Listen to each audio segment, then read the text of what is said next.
कबीर परमात्मा के अपने आप उदाहरण देकर कहते हैं कि कबीरा बैद बुलाइया पकड़ के देखी बाँ, और बैद न बेद न जाने ही मेरा करक कलेजे माँ।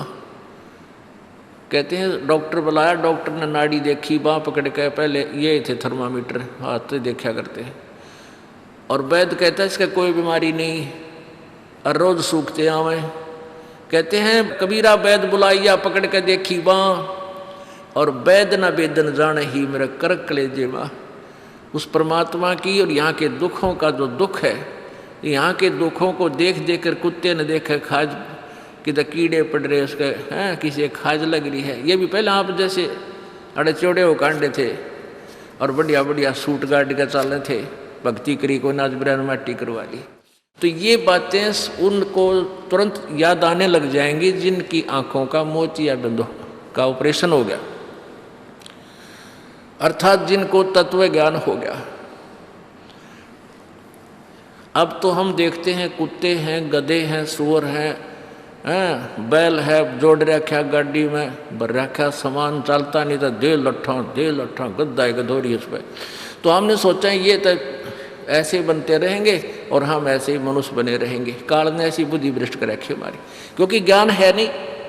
ज्ञान हो तो हम ये नहीं सोच सकते, क्योंकि यहाँ तो प्रत्येक प्राणी का अपना किया कर्म इसको मिलेगा। आज मनुष्य है, भक्ति ठीक की नहीं तो अगली योनियों अन्य प्राणियों की योनियों में जाएगा ही जाएगा। तो फिर ये बातें, यहाँ का यो कष्ट, किसी की किसी का हाथ कट रहा, किसी की टांग कट गई, कोई अंधा हो रहा, किसी का बेटा मर गया, किसी की बेटी मर गई, एक परिवार में 2-2 3-3 इकट्ठे मृत्यु हो रही है।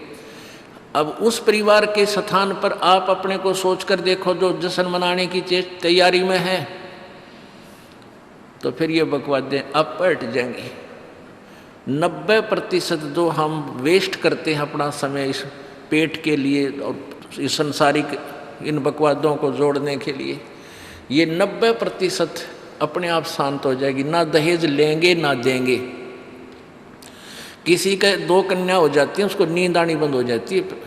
ऐसा हमने अपने आप एक मकड़ी वाला जाल फैला के आप पे फंस बैठे उसमें दहेज के चक्कर में, क्योंकि हमें ज्ञान नहीं। हम किसी से आज पैसा लेते हैं, अगले जन्म में वो पैसा वापस देना पड़ेगा।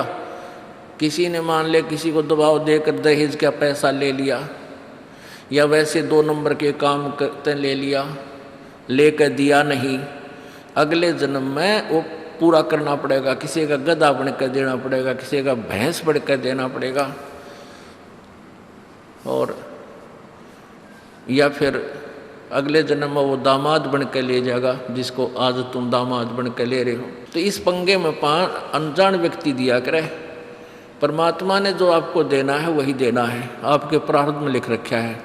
उसमें आप अगर फेरबदल करने की चेष्टा करोगे दूना दुख उठाओगे। फेरबदल भी परमात्मा ही कर सकता है। शास्त्र अनुसार साधना करने से आपके भाग्य में ना होगा वो पुण्य, और परमात्मा करवा कर या अपने कोटे से देकर आपको यहाँ होटल वाली सुविधाएं अवश्य देगा, पर अधिक नहीं मांगनी चाहिए। तो ऐसे नानक साहब जी से किसी ने प्रश्न किया, क्योंकि नए नए भक्त बहुत जाते रहते हैं। कहते हैं हे गुरुदेव, हे परमात्मा, आप हमें कभी खुश नज़र नहीं आते, आप खोए खोए से रहते हो। तो नानक साहब जी कहते हैं भाई क्या बताऊं। कहते हैं ना जाने काल की कर डारे, और किस विध ढल जा पासावे, और जिनाते सरते मौत खुड़क दी उन्होंने केड़ा हासावे। कि 1 सेकंड का पता नहीं यहाँ के बिजली गिर जा और कहाँ गिर जा। जैसे सन 2000 की बात है, पूरा भारतवर्ष गणतंत्र दिवस 26 जनवरी मना रहा था। उधर से गुजरात के अंदर एक जबरदस्त भूकंप आ गया। लाखों व्यक्ति अपने ही मकानों के नीचे जो 3-3 4-4 मंजिल के सारा जीवन पीढ़ी 2 पीढ़ी लाग कर बनाकर उसमें जश्न मना रहे थे, उन्हीं के नीचे दब के और लाखों व्यक्ति मर गए। सुबह सुबह का समय, छुट्टी का दिन, और सारे घर में सेट थे। काल ने किसा दाव लगाया। तो यहाँ परमात्मा कहते तुम तो बालक हो, बालक कति डरते नहीं जरा से भी। डर जब हो जब आपको ज्ञान हो, और ज्ञान हो सत्संग से। सत्संग मान का समय नहीं कि तो और बकवाद हो रही हो, देख लो दुनिया इकट्ठी हो जा।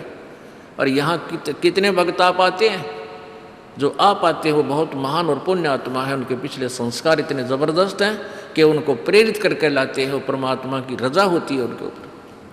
तो क्या बताते हैं, न जाने काल की कर डारे, और किस विध ढल जा पासावे, और जिना ते सरते मौत खुड़क दी उन्होंने केड़ा हासावे।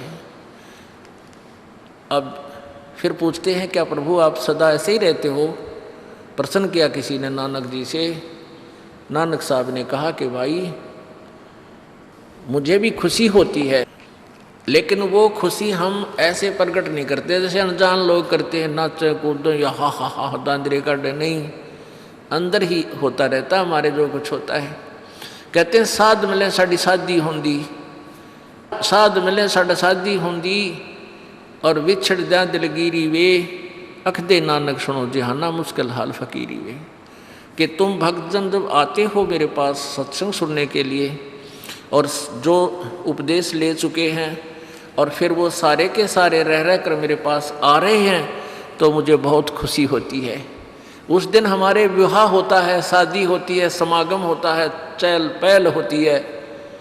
और जब तुम चले जाते हो, विछड़ जा दिलगिरी वे, तुम चले जाते हो जब मुझे दुख होता है। क्यों होता है कि तुम काल के उसमें पहुँच चले जाते हो, क्योंकि भक्त कम होते हैं और काल प्रेरित व्यक्ति ज़्यादा होते हैं। मुझे ये डर लगा रहता है कि कहीं ये भोली आत्मा उन काल के दूतों का ना फंस जा, और उनकी बातें माँ के भक्ति ना छोड़ दें, इनकी दुर्गति ना हो जा। जब तुम ठीक ठाक वापस आ जाते हो सभी, तो मेरी आत्मा खुश होती है। उस दिन मेरी खुशी का कोई ठिकाना नहीं होता, लेकिन वो होती है अंदर ही अंदर, लोग दिखावा नहीं होता।